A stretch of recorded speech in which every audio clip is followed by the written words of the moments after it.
Inheritance, an Upper Earth novel. Chapter 14. Marsilius Rufus. Tom was hardly conscious of the last crossing, the one that led to the stones. He vaguely remembered Paul telling him which number was right, which bridge to cross, but he heard it as if in a dream. He found his way across to the large pedestal where the hollow lay, but his feet moved mechanically while his mind floated towards the stones. Is the stone hidden here, the one the ghost spoke of? If so, how can I know which one? There were at least 40 in the hollow. He turned to Paul. What do you think? I think this is it, Paul answered, crouching down to touch them. They're here for a reason. They're just stones. Ethan picked one up. Useless pieces of old rock. Put it down. Paul made a grab for the stone in Ethan's hand. Tom winced. In the short time that Tom had known Ethan, he had already understood that Ethan didn't like being told what to do. Obviously, Paul hadn't learnt the lesson yet. Ethan danced back out of reach. Ask nicely, and I might give it to you. Do you always have to act like an arrogant idiot? Paul made a feeble attempt to wrestle the stone from Ethan's hand. Stop it, you two, Tom shouted, but his words made no impact. Fending Paul off with one hand, Ethan held the stone over the edge.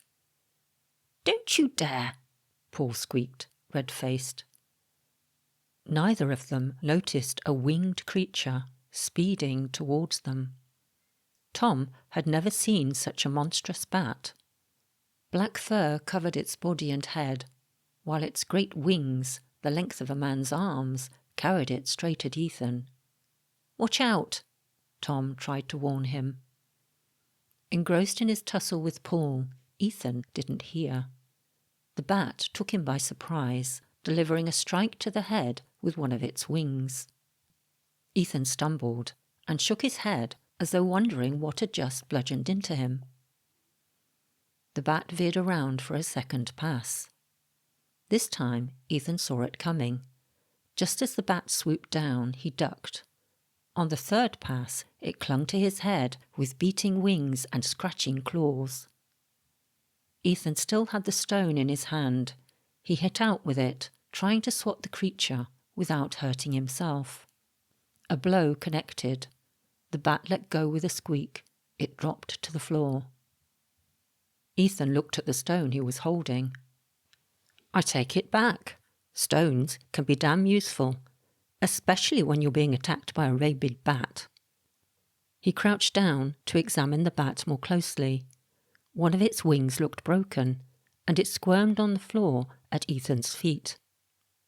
It's cruel to leave an injured animal to a slow death. I have to finish it off. He raised the stone above the bat's head. Stop! And I'm not a rabid bat, a voice squeaked. Tom exchanged a look of confusion with Ethan, who paused with the stone held in mid-air. Do not kill me. The voice had a strange chittering quality. By the puzzled expressions on Paul and Ethan's faces, it was obvious that neither of them had spoken. You're not suggesting it was the flying rodent, Ethan said. Everyone's eyes slid towards the bat. How can you doubt that I speak? The bat squeaked. Should I keep silent while you pummel my bones with a rock? And your discourse betrays your ignorance, young man. Bats belong to the order Chiroptera, not the rodent family. Now, some room if you please. I need to repair my arm, and I cannot do it as a bat. I must be hallucinating, Paul said. Bats don't talk, therefore this bat cannot possibly be talking. Yes, definitely an hallucination. I'll sit down and rest a while, until I feel better. Tom stood stock still, transfixed by the sight of the bat. It was throbbing, and with each pulsation it grew in size. Soon its body was the size of a dog, and still it grew. "Do you think we should make a run for it?" he muttered to Ethan. "You mean before the monster-rabid bat becomes a real monster?" "You read my mind," Tom replied. "No, wait." Paul seemed to have recovered and stared at the heaving mass of fur. "Can't you see what it's changing into?" "No, and whatever it is, it certainly isn't normal." Ethan grimaced as the head of the creature shook violently and its features shifted and distorted. "It's changing into a man. Look at its face. The eyes are human now." Paul's eyes were full of wonder as he watched the transformation. "That's the furriest man I ever saw," Ethan remarked. But when the fur receded, a small and extremely naked man crouched on the floor, snub-nosed, with a mop of grey curly hair and one arm dangling limply at his side. "Excuse me for just one moment, if you please," he said. Placing 2 fingers in his mouth, he let out a piercing whistle. At once, a floating spherical object sped from the darkness and hovered by his side. The man poked a finger inside the shimmering sphere and twirled it in ever-increasing circles, as though he was making candy floss. The larger the circle he spun, the larger the sphere became, until it was as big as a football. Reaching his hand inside, the man pulled out some clothes. He gave an apologetic look to Tom. "If you wouldn't mind, turning around?" The boys turned away, while various grunts and groans emanated from behind them. "My appearance is now entirely propitious, young sirs. Clothing is, of course, conventional, but transformations do pose certain logistical problems when one is travelling." When Tom turned around, the man was fully dressed, in tight-fitting trousers, long black boots, a loose white smock shirt, and a midnight blue cloak. He was examining his rather limp and floppy right arm. "Goodness me, that won't do at all. Now where did I put that file?" His left hand groped about in the sphere and reappeared with a small bottle of red liquid. He took a swig and licked his lips, before taking a second mouthful. The man-bat said in a distracted way, scrutinizing the bottle. "A potion with a red wine base. Wonderful invention." The broken arm began to visibly throb.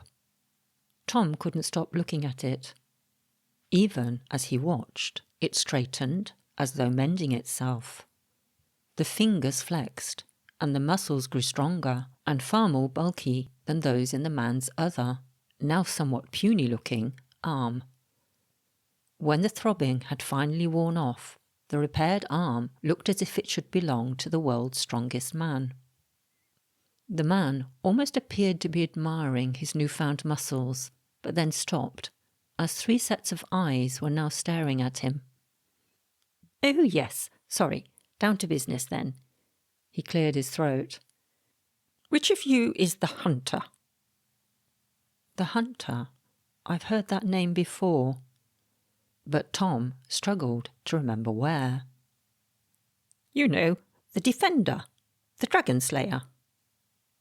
"Dragon slayer," Ethan rounded on Paul.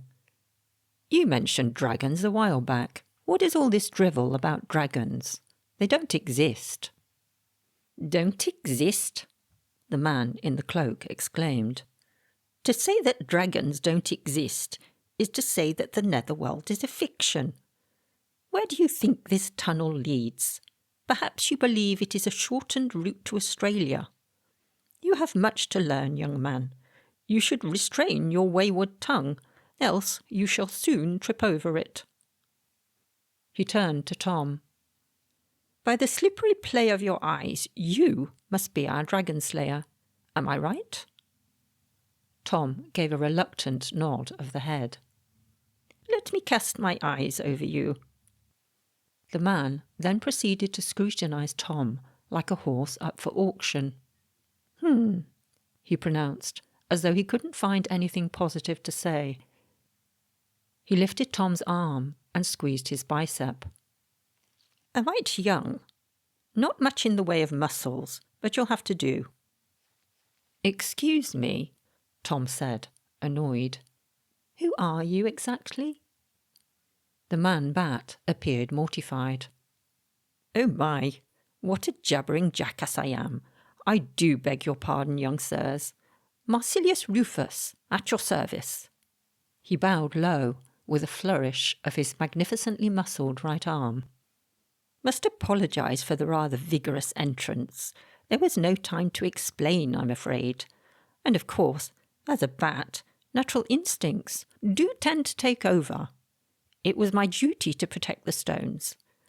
No harm done, I hope." He held out his oversized hand to Ethan to shake hands. When Ethan gazed at it suspiciously, Marsilius's cheeks flushed, and he put it away with a cough of embarrassment. "Not even a scratch," said Ethan. "And sorry about the arm." No apologies needed. I can see you're a natural pugilist. Just what we need." "Pugilist? Is that an insult?" Ethan asked. Paul rolled his eyes upwards. "That was a compliment, Ethan. He means you're a natural fighter." "Oh."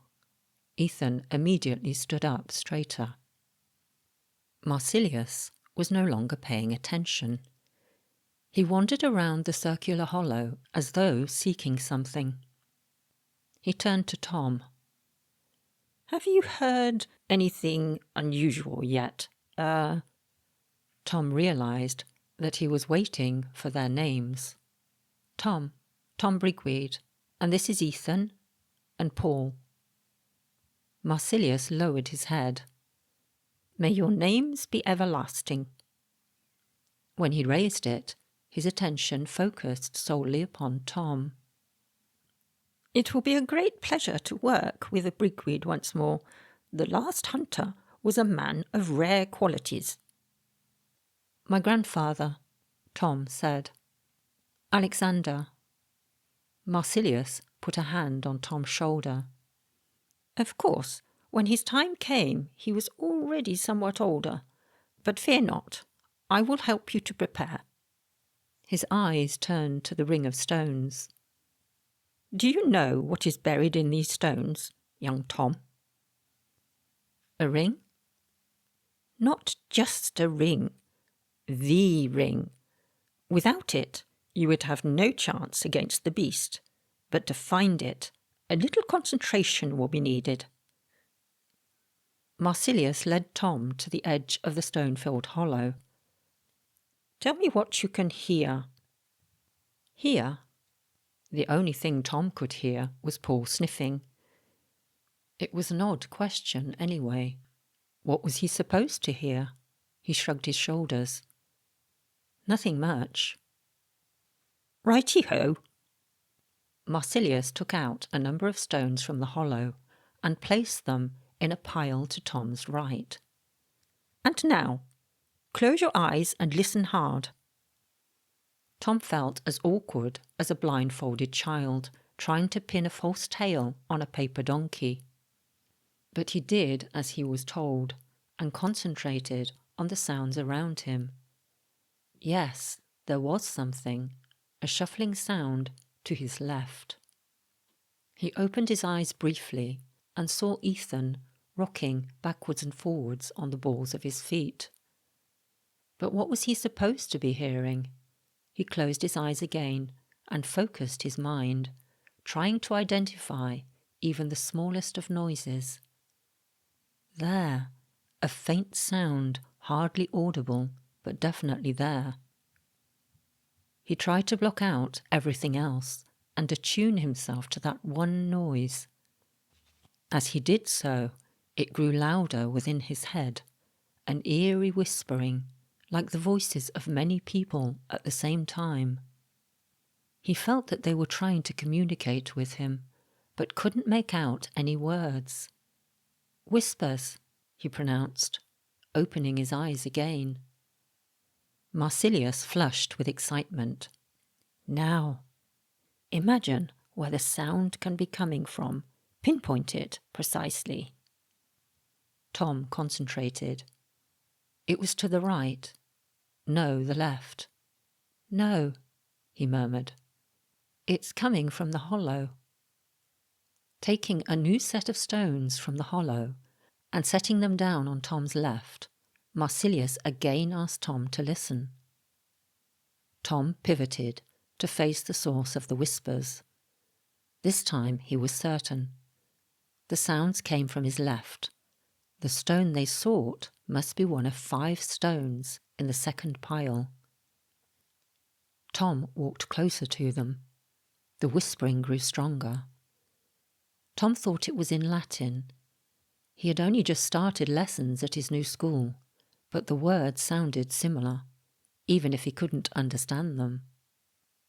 "It's definitely coming from one of these." Marsilius positioned the 5 stones around him. Tom felt like a radio antenna being adjusted to pick up the right frequency. He pivoted on his feet, and the cacophony of words invaded his mind completely. The stone producing it lay at his feet. It was calling to him. The ring was enclosed in a stone. He picked it up. "This one." Marsilius took it, treating it like the most precious object on earth.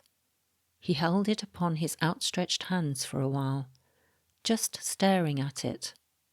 "It's not the stone that we need," he said, "but the object within." Then his hands disappeared into the hovering sphere, and the stone was gone, the whispering too. Tom voiced his surprise. "Hey, where's it gone?" "It is safe, and that is all that matters. Without the siren, it is of no use, and would be extra weight. We have more pressing issues to attend to. The siren is in grave danger.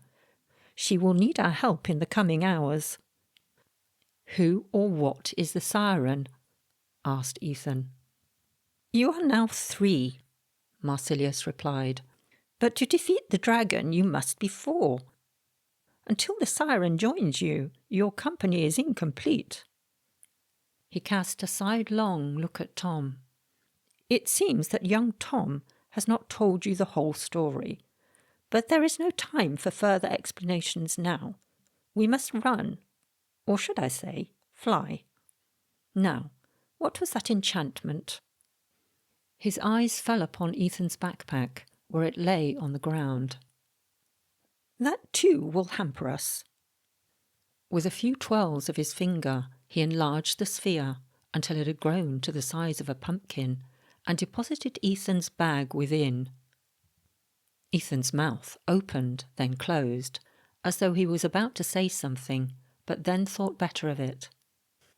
Tom guessed that Marsilius was probably beginning to annoy him, but Tom had a good feeling about the man. Without him, Tom knew he would never have found the right stone, and Marsilius seemed to know who and where the siren was.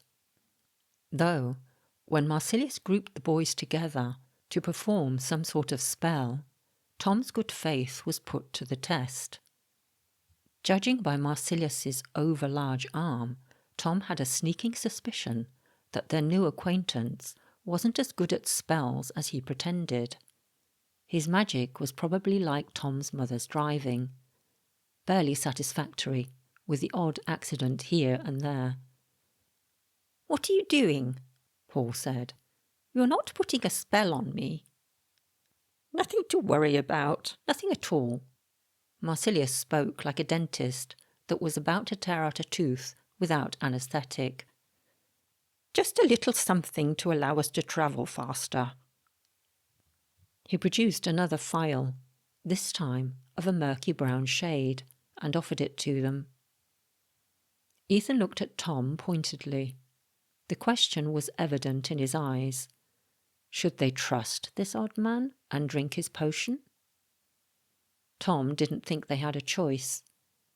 How are we supposed to do all this without help? We have to trust someone. Tom took the phial and drank from it. Ugh! What was in it? He asked, passing the mixture on to Ethan. A few things, replied Marsilius, but principally bats' innards. Of course, I had to use 2 species. Flying foxes give an excellent size of bat, but don't have the echolocation abilities to negotiate these tunnels in the dark. Ethan pinched his nose and took a rapid swig of the potion. The last to receive the phial, Paul was staring at it with distrust.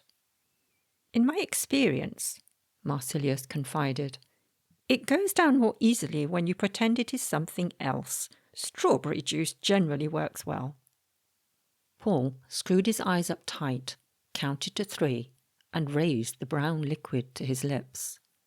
Then a grimace took hold of his face, and his whole body became rigid. When he stayed like that, Tom understood that the potion must still be in Paul's mouth. Paul, you've got to swallow. His friend gulped and gave a half retch, as though he were about to vomit. It's fine, he reassured them, breathing out heavily, like someone who'd just run a grueling race. Good. If we're all ready now. Marsilius started chanting in Latin-sounding words. I feel strange, Paul squeaked. Tom felt odd too, and when he looked across at Paul, he saw that his friend was changing. Paul's eyes were no longer human eyes, they were now red. And his face was distorting, like there was another shape trying to break out from underneath. A shape that was suddenly familiar. We're changing into bats, Tom shouted.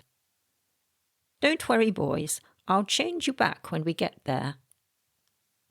Whatever Marsilius says, it's hard to be calm when your body's ripping itself apart. Tom felt like there were needles pricking him from the inside out. When he put his hands to his face, he could feel tiny hairs breaking through the surface of his skin. Next to him, Ethan was now completely furry, while Paul's arms were no longer arms, they were wings. Then their bodies shrank, and their clothes fell to the floor in 3 untidy heaps. Marsilius collected and stowed their discarded garments before taking his dose of the potion. He too began to transform. Soon Tom was sitting on the floor next to 3 black bats. The skinniest one complained a lot. That had to be Paul. But I don't want to have wings, Bat Paul said. Wings mean flying, and I'm definitely not going to fly. Lighten up, Paul. Bats are supposed to fly. Ethan was already trying to take off, making little hops and jumps on the spot. Tom tried it himself, but for some reason he couldn't control his wings. Get ready for takeoff, boys, Marsilius squeaked. No, absolutely and categorically not, protested Paul. Whether Marsilius heard or not, he flapped his wings and his body lifted from the ground. Tom's wings flapped too, as though they had a mind of their own. Then he understood. Their bat bodies were copying Marsilius's movements, as the 4 bats hovered in midair. Let me down, shrieked Paul. I can't stand heights. The best way to overcome a phobia is to face up to it, young man. Close your eyes if you need to. Your body will follow me automatically. Marsilius beat his wings faster and harder. Chocks away!